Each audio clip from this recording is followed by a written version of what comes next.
found.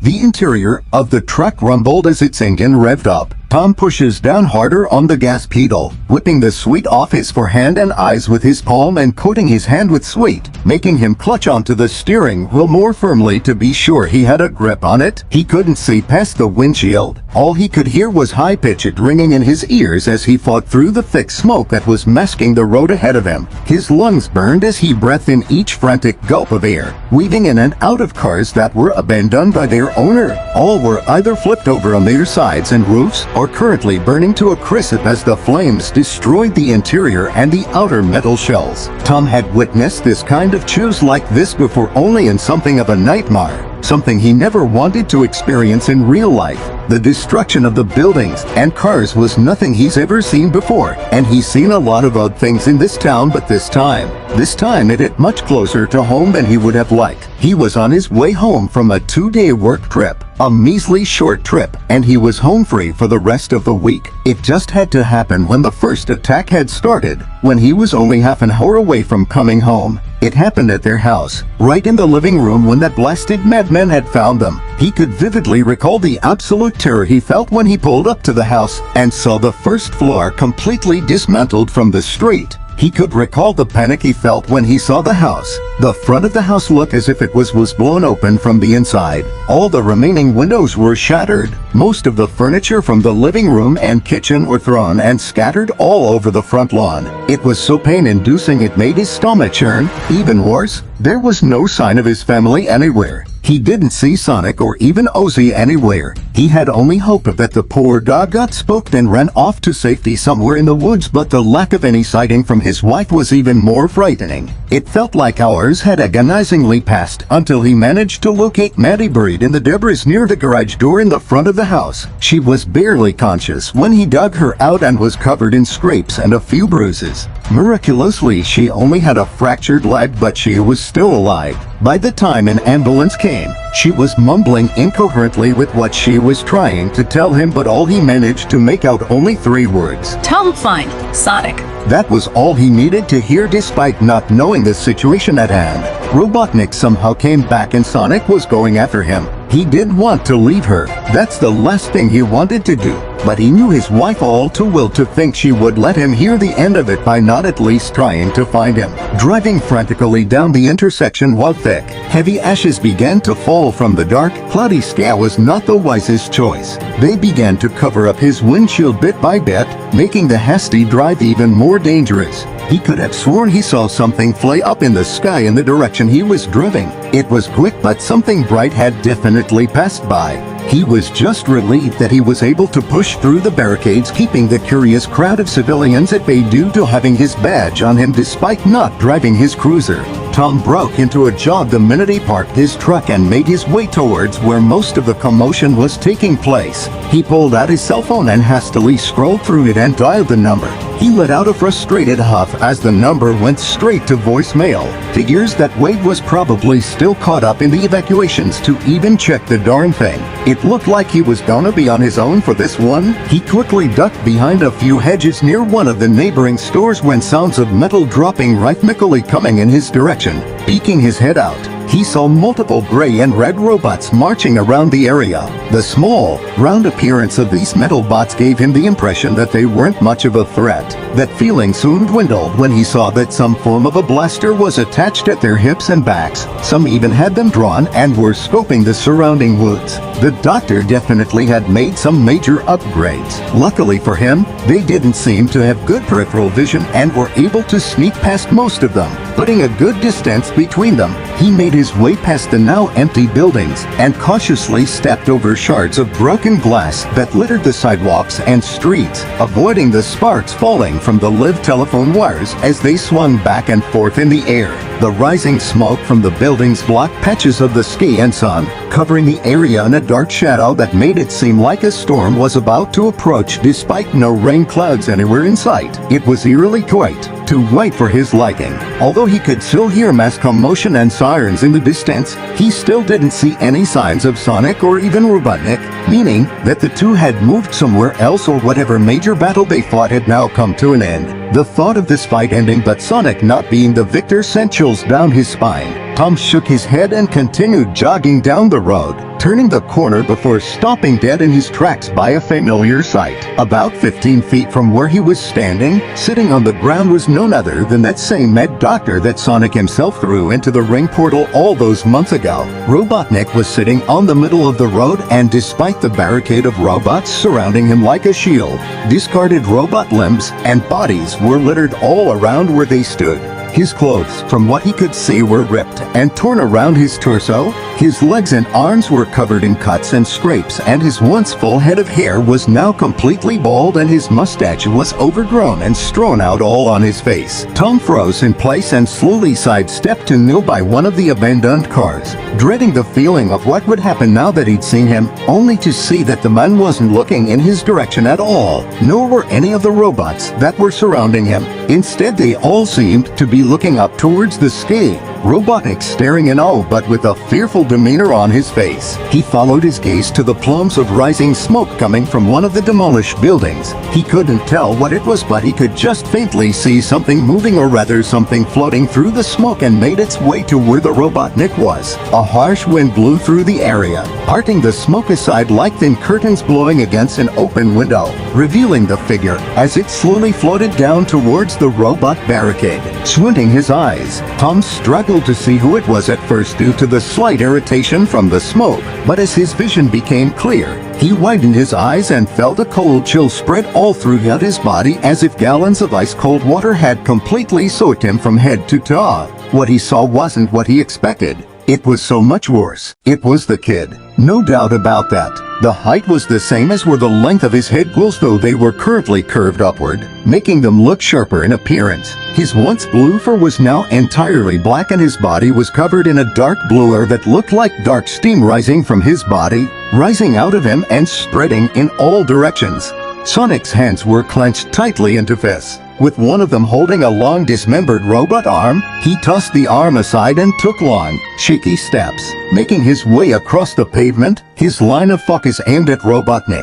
Tom's heart was already pounding against his chest, but almost felt it jump up to his throat as he could see the hedgehog stop his slow walk and slowly raise his arm directly at the barricade. The bots rating quickly by drawing their blasters and aiming directly at him. Robotnik slowly rose to his feet, heaving out heavy breaths. A small grin started to form on his face and stood straight up, letting out a crazed chuckle, and started to say something that Tom couldn't quite make out. Sonic seemed to show no reaction to his words and simply kept his arm raised and still. A silence cut through the air as the two stared each other down. The air seemed to shimmer as the heat started to haze around the area and surrounded them, more seemingly towards Sonic as the aura around him started to shift and travel out through his arm and form in his hand, creating a small black orb that grew as each second passed. Without a second thought, Tom jumped to his feet and broke into a full sprint. He began to shout his name and strained his voice to yell even louder to get his attention. Sonic, stop. Sonic tilted his head down and kept his head steady, but his ears started to twitch as he kept shouting his name, still not looking in his direction. He was about to call out again when he let out a shocked yelp and jumped back as Sonic came towards him in a split second, practically almost 2 seconds away from running into him. He caught his breath and let out a sharp exhale. Cautiously, he leaned his head forward and stared in awe at the transformed hedgehog. The boy's face remained neutral as he continued to hold the black orb in his hand and looked into Tom's eyes, or at least what were his eyes. No longer did he see that friendly, cheerful little face always beaming with excitement each time he would ask about how his day went at school. Those fun-loving bright green eyes that always held a hint of mischief mixed in that hyperactive personality he'd come to love had been overtaken by an unseen force that made almost unrecognizable. Instead, all he saw stark,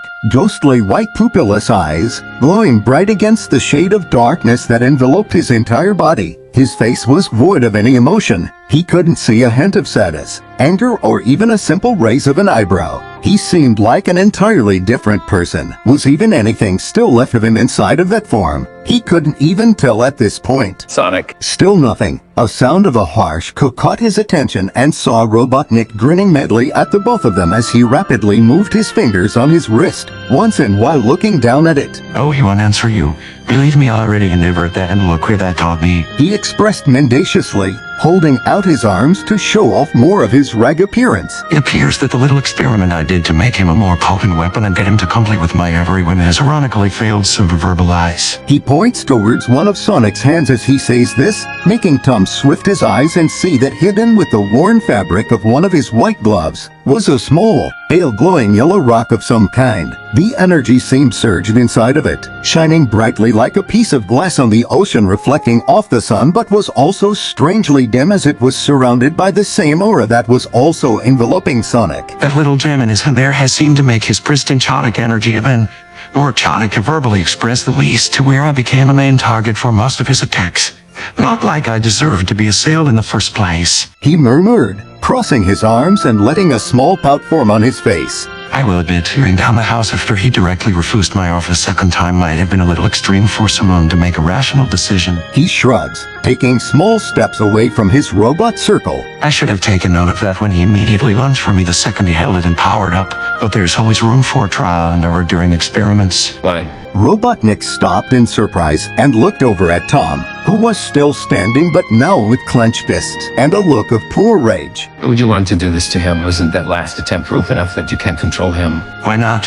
You have a genuine alien with illimitable power living here in this very town.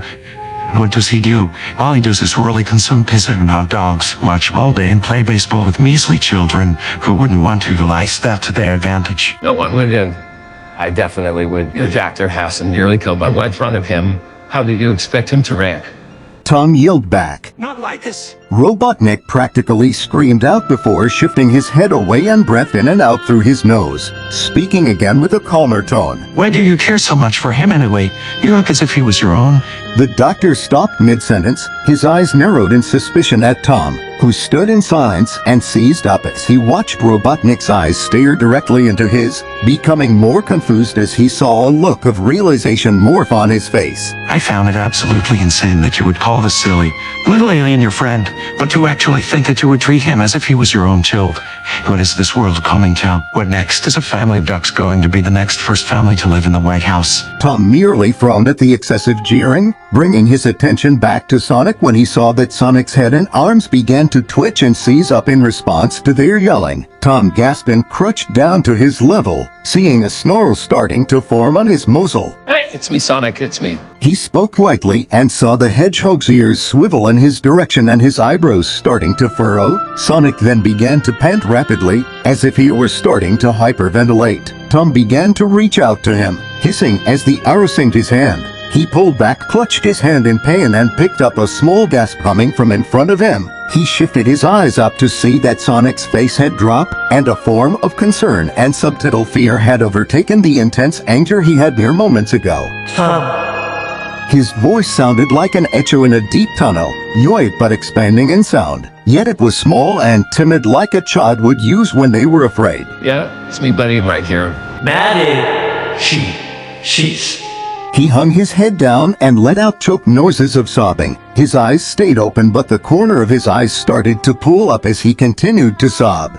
It killed. Everything then started to click together in his head. When Robotnik attacked the house, he most likely witnessed Maddie getting trapped within the debris, making him think that she had perished and letting his powers out just like before when he would get upset, only this time it became even more unstable with that gem that was somehow within his grasp and wasn't able to control it himself. No, Sonic, listen to me. She's alive. She's alright.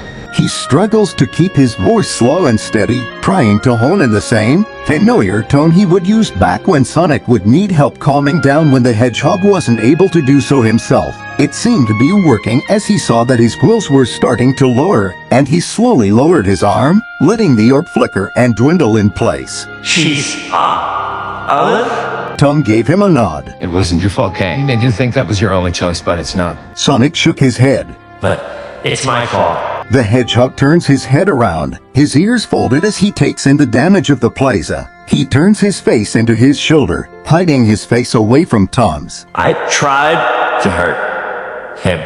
His gaze shifts to where Tom's hand is. And I didn't hurt you too. He reached his hand out once more, peeping the space when Sonic cowered slightly at his reach. The heat was still rising from his body, but it felt less intense this time. Never hurt me out there. Definitely not purpose. Placing both hands on his shoulders, he held him steady and watched as his shallow breathing started to become deeper and calmer, making his quills dwindle bit by bit. Sonic slowly started to blink his eyes. The bright, white glow started to dim. His body became more relaxed and the aura began to fade, showing more of his natural blue fur. He raised his head ever so slightly, almost as if he was looking into Tom's eyes despite his pupils not being visible.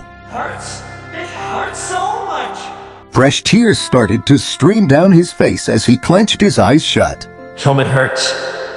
So many emotions were going through Tom's mind. On one hand, he just wanted to take Sonic in his arms and take him away from this conflict as far as he possibly can. On the other hand, he also wanted to tackle the Mad Doctor to the ground and beat him to a bloody pulp for causing all of this in the first place. Hello? And I can help you, okay? Sonic, please look at me.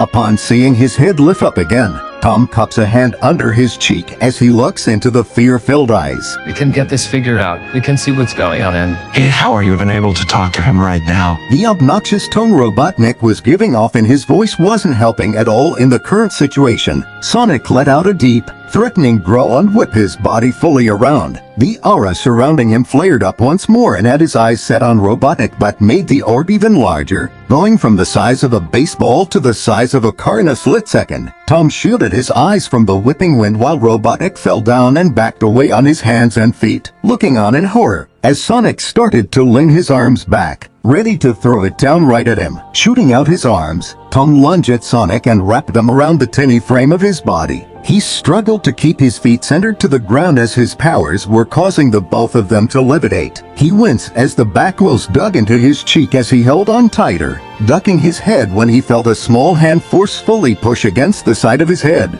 Trying to push him away, he lifted both of his legs, adding more weight to the both of them and bringing them closer to the pavement. Sonic lowered his other arm and started to struggle against him as Tom pulled him closer to his chest. The orb began diminishing and fading entirely as he lost his concentration. He began to pry at his fingers and claw at his hands and arms. Tom let out shouts of pain but refused to dwindle his grip. Sonic, you're stronger than this and you're stronger than him. Fight it. You need to fight it. He hastily grabbed at the arm that was still clutching the gem and held it away from the two of them. He could feel Sonic's other arm try to reach up and claw at his straightened arm, but this time all he could feel were soft, weak swipes instead. His head started to heavily hang down into his chest and was letting out heavily harsh breaths, letting out small whimpers as his arms started to tremble. Tom continued to hold on to him and moved his hand to Sonic's, blindly feeling through the fierce heat that was bursting from the gem and tugging at his fingers until Sonic's grip finally loosened and it slipped down from his hand,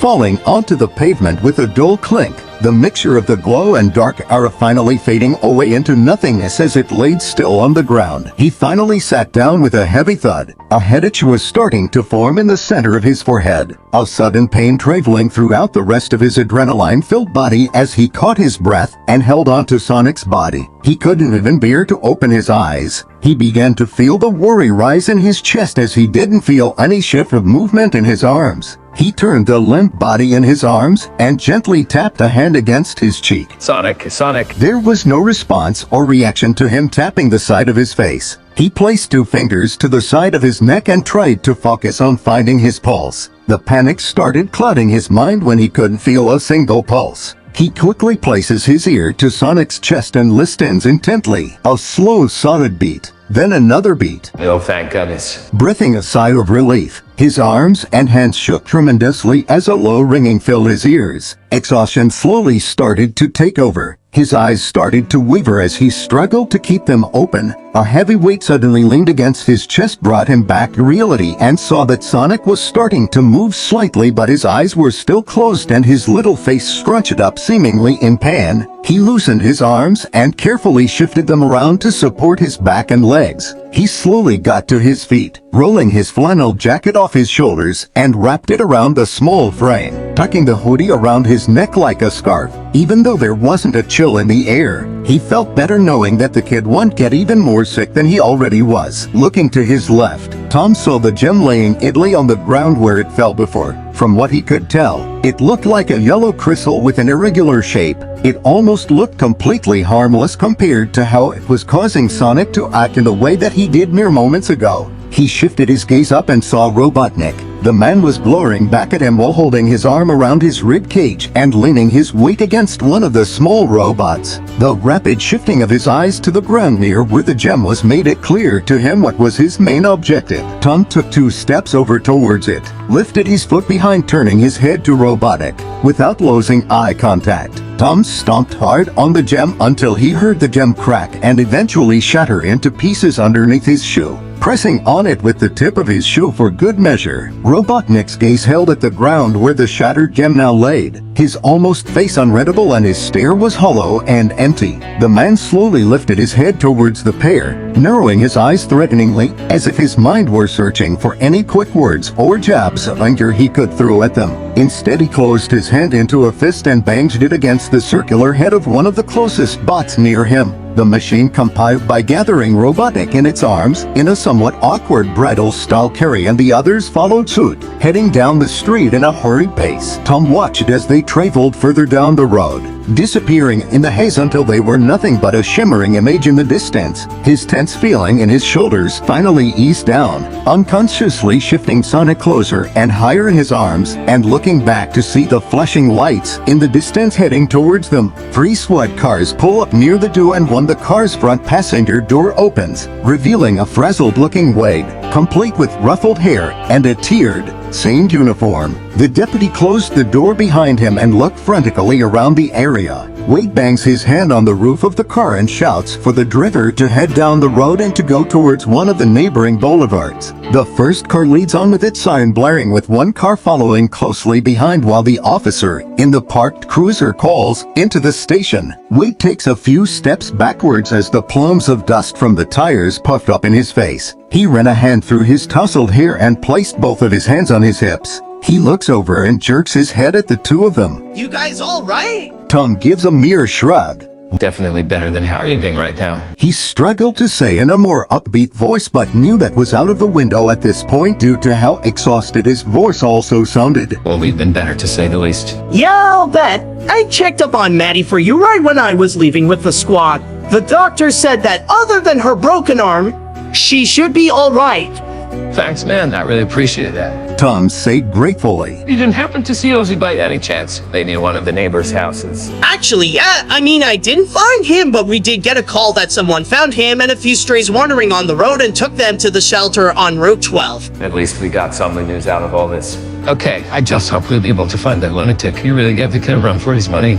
Wade gives a small smile in return. It dwindles slightly at seeing the sight of Sonic's limp body in Tom's arms. The man's face goes pale and moves in closer to them, lifting his hand over his mouth. Oh my gosh, Tom is here. No, don't worry, he's still breathing. Ever this thing was just took a lot out of him. He said reassuringly. kicking at the small shards on the ground. Wade gives a relief hum in response, placing a hand on the sleeping hedgehog's head, rubbing a thumb behind one of his ears. Man, this little guy is tougher than he looks. The rest of us could see that giant floating ball thing over the town near the evacuation site. Yeah, I'm just glad I found him when I did. He was probably going to decimate the area. It didn't stop him and Tom. Wade pauses, lifting his hand away from Sonic's head. Oh, you mean to tell me that he created that giant thing? He managed to do that. Yep, and pretty much all of this stuff too. He motions his head to the torn down area. Wade gave him a dumbstruck look, raising both of his arms in surrender, and backed up slowly. Yeah, I'm not gonna even question that. He mutters as he walks back to the parked cruiser. Tom couldn't help but chuckle at his friend's apprehensiveness. Not that he could blame him. The whole situation involving Sonic was crazy enough even for him to handle sometimes. Light shuffling in his arms caught his attention. Sonic's face gave a grimace of pain as he moved around and slowly cracked open an eye. At first he couldn't see anything other than the brightness of the sun and squinted against it. He struggled to focus around the figure's face and opened both of them wider. Forest green finally met the familiar bright blue. They both held contact for a few seconds. Taking in each other's presence, Tom gave him a relieved, yet wary smile, gently ruffling his head and ears. We'll come back, buddy. He was half expecting the kid to say some sort of random, witty comment, probably about him getting out of the situation without losing any limbs and leading on to how much he would like to have a peg leg so he could become the first ever great hedgehog or something silly like that to try and hide the exhaustion he would be experiencing. Instead, Sonic continued to stare at him, blinking once before his face began to crumble while tears formed in the corner of his eyes. His lower lips started to quiver. Tom, Tom silenced him by pulling him into a gentle embrace, breathing out a laugh as he did. He felt Sonic's body stiffen up at the action. Gradually his small arms gingerly wrapped around his neck. He soon heard soft sounds of sobbing coming from the small head currently buried in his shoulder, feeling small hands claw at the collar of his shirt. Bringing a hand to the back his head cool soothingly petting, Vincent continued to hold him close, lightly consoling the trembling child. I'm here, it's okay. Tom said in a hushed voice, his hand soothingly petting through the quills to ease his whimpering. A small, muffled voice spoke out from his shoulder. Tom. That's okay. We're safe. A few moments pass as the two. Sonic shifts his head from Tom's shoulder. He blinks away some of the tears from his eyes. I'm sorry. But He said curiously, pulling away from the hug. Sonic looked away from him, continuing to wipe his eyes. This whole thing is my fault. we're doing. I let this happen. It's all my fault. Tom placed him on the ground, removing the jacket off of him, giving him a confused look. Sonic had then attacked you and managed to place you under the rock's control. You know. Sonic backed away from Tom, his eyes shut tight. Look at what I did, Tom. I destroyed half of the town. I wrecked all his cars and buildings. I scared Ozzy away. It took a few deep breaths before continuing. I'm so sorry that I almost got mad and killed. He was just looking for me and I was egging him on to try and do something. I never would have thought he would actually do it. Sonic then lowered his head, as if in shame. I was just so angry at him. He told me that that thing could give me power to help save her, and I actually believed him. He laughed bitterly, holding his hand to the side of his head. I believe him. I should have known from the start that he was trying to use me the moment I took the gem from him and felt the energy rushing through me.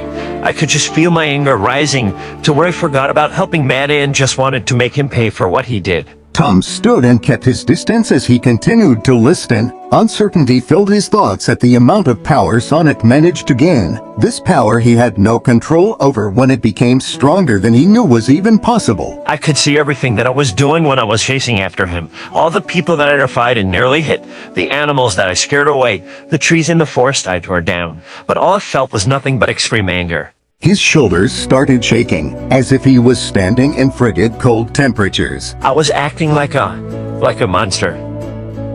Sonic murmured the last part, but it was still loud enough for Tom to pick up. Sonic saw that, and you dare do them to yourself. He spoke up with that rare authoritative voice that only he would use at work when him and the others were out on the field. He thought over his next words carefully, knowing fully well that Sonic had believed everything he just said about himself. Sonic flinched at his sudden tone. but Tom interrupted him before he could finish, grabbing his arms and turning him around to fully face him. Listen to me, I can't imagine what I found when I was gone. How much it must have scared you or even the amount of pain you felt during that time. You didn't have control, but you and I both know that this wasn't your fault. Granted, you believed Robohack when he told you about the gem's abilities after Betty was injured, but chose to do it because you wanted to use the powers to help her, not for anything else. Sonic continued to look at him with uncertainty. but I lost control of it. I didn't know if I was ever going to break away from its hold over me. But that's the thing, and break away from it. Tom said with genuine praise. You managed to hear me calling out to you and fought against it. And plenty of proof that you're stronger than you even wills. Taken aback, Sonic furrowed his eyebrows and shifted his eyes down as he thought about what Tom said. He did manage to hear him, and only him, when all he could see, feel and hear was pitch, icky black darkness, the sounds of metal banging and flames roaring in his ears, and a pain that was almost excruciating to even describe. Hearing Tom's voice was the only thing to not make him focus on any of it and break through the sludge that was holding onto him. As soon as he managed to see the slightest outline of his face, seeing how scared and worried you looked at him, at that moment, he no longer felt that anger, no fear or regret. All he felt was the need to protect him from any forthcoming danger. I did manage to break through it, didn't I? Yes, you did. He felt one of Tom's handcuffs under his chin and motions his head up. He gives the hedgehog a smile full of pride. And you have no idea how proud I am of you for that, son. Sonic's eyes lit up as a wide smile spread across his face and launched himself at Tom's chest, crushing the man into another hug. Tom hugs him back from where he's still kneeling, his cheek smushed up against the side of the kid's head, not mending the smaller pools that still prick him.